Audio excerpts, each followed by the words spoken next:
Hi everybody, I hope you're having a great day. In this video, I'm going to be covering Darkfather. He made his first appearance in Dark Knight's Death Metal, issue number 1, that was released in August of 2020. His real name is Bruce Wayne, although he's one of the many twisted beings from the Dark Multiverse, being a terrifying mixture of Batman and Darkseid, with him standing approximately 6 feet 2 inches tall, and I estimate that he has to weigh at least 500 pounds, also having white eyes, no hair, and gray skin.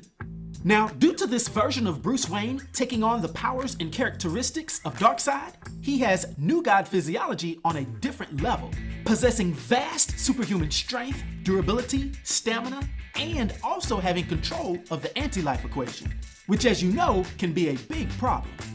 He also naturally has advanced genius level intellect, not only having the vast IQ of Batman, but also having the knowledge base of Darkseid, actually using this genius to produce things called Alfred boxes, which are his versions of mother boxes. Now, in this particular world, Batman faced off one-on-one against the Justice League's ultimate threat, Darkseid. However, being driven by an unwavering sense of justice, and obviously having plenty of prep time, he defeated Darkseid. But this unlikely victory came at a terrible cost. With Bruce being consumed by the power of his fallen enemy, his human body would actually be warped and transformed, taking on the likeness of Darkseid, bulking up to a massive level while his skin turned pale gray and rocky. Batman would now be Darkfather, a monstrous reflection of the new god that he had vanquished.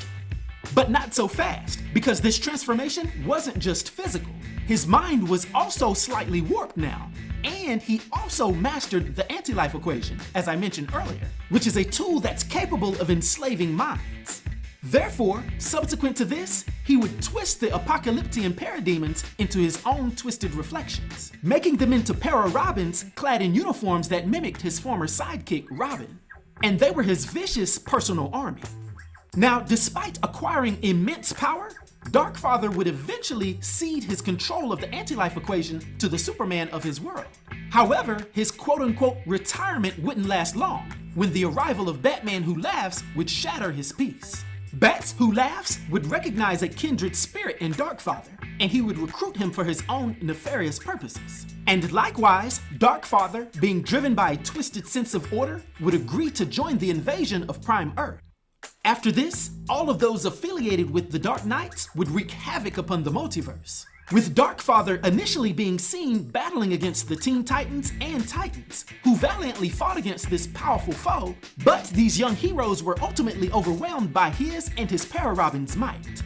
We'd next see Darkfather engage with Superman, who had recently returned from a cosmic battle against Perpetua, with these two powerhouses battling it out on Earth's moon, which led to Superman's defeat and the destruction of Earth's lunar companion.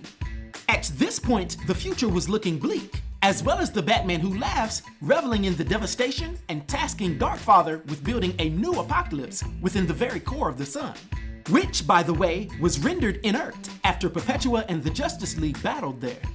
Matter of fact, Darkfather would keep close tabs on Supes while he was being held there, with Kal-El being forced to fuel the power of the core. And it's worth mentioning that Mr. Miracle was technically the unwilling warden of this prison, under Darkfather's watchful gaze. And this is due to Darkfather's powerful rule over the anti-life equation, with him probing Mr. Miracle's mind and extracting the concept for the death drive device.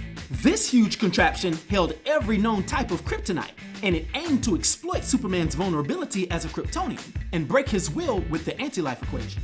So with Supes being out of action, all the remaining heroes were rounded up and thrown into the heart of this new Apokolips as well. But after Wonder Woman, Batman, and Harley Quinn decided to strive to end the Batman Who Laughs rule, they first infiltrated New Apokolips in order to free Superman and all the other heroes that were in prison there. Darkfather would personally fight against Wonder Woman as her group blasted into his headquarters and had the para-Robins attack the others. But when Darkfather saw that Batman was trying to set Superman free, he would blast him with his unique creation called the Omega Beam gun, yet interestingly finding that it didn't destroy him. Furthermore, upon witnessing Superman free himself from the death drive device, Darkfather would order the anti-life equation to kill him. However, he would once again be surprised to learn that Batman and Superman were both protected by Batman's Black Lantern ring, which itself exercised power over any dead cells. This ability was being manipulated right under Darkfather's nose and he didn't know it. So Superman would then approach Darkfather and proceed to knock him clear off of New Apokolips. And all we know is from here, Darkfather's fate is uncertain. But if you want my opinion, I'm pretty sure he's alive and could easily make a comeback. Now, for his powers and abilities and his influence on the DC, in particular Dark Multiverse, for my 1 to 10 rating, I'll give Darkfather a rating of 9, which is an epic rating. I hope everyone enjoyed this video. I'll talk to you next time. Be sure to like, subscribe, and join the new Sage.